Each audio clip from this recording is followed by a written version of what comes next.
Voici une première fonction. La surface se courbe immédiatement. Maintenant, regardez la seconde. Cette fois, la surface reste parfaitement plane. Et c'est exactement cette différence qui est au cœur des applications linéaires. Une application linéaire est une transformation qui conserve les combinaisons de vecteurs. Lorsqu'une application va de E vers lui-même, on parle d'endomorphisme. Si la transformation est bijective, c'est un isomorphisme. Et dans le cas particulier d'un endomorphisme bijectif, on obtient un automorphisme. Le noyau regroupe tous les vecteurs envoyés sur le vecteur nul. L'image contient au contraire tous les vecteurs que l'on peut atteindre. Ces deux ensembles sont toujours des sous-espaces vectoriels. Et surtout, une application est injective exactement lorsque son noyau est réduit au vecteur nul. Et elle est surjective quand son image correspond à tout l'espace d'arrivée. Le théorème central pour les applications linéaires est le théorème du rang. Il relie alors la dimension du noyau et celle de l'image. Dans le cas où les espaces ont même dimension, injectivité, surjectivité et bijectivité deviennent équivalentes. Passons maintenant à un exemple concret dans l'espace. On commence par résoudre le système associé au noyau. On obtient une droite vectorielle non triviale. L'application n'est donc pas injective. Ensuite, on calcule l'image des vecteurs de la base canonique. L'image engendre seulement un plan de l'espace. L'application n'est donc pas surjective. Finalement, le théorème du rang est parfaitement vérifié. 3 égale 1 plus 2. Dans cet exemple, on calcule le noyau en résolvant le système associé à f de x égale 0. La seule solution obtenue est le vecteur nul. Le noyau est donc réduit à 0. L'application est injective.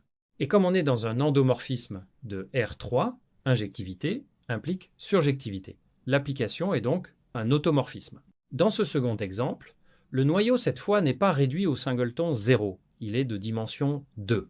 L'application n'est donc pas injective. Le théorème du rang donne alors immédiatement un rang égal à 1, et comme les trois coordonnées de l'image sont toujours identiques, toutes les images sont des multiples du vecteur 1, 1.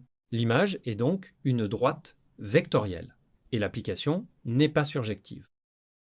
Après avoir étudié les applications linéaires en général, intéressons-nous maintenant à une transformation fondamentale en algèbre linéaire, le projecteur.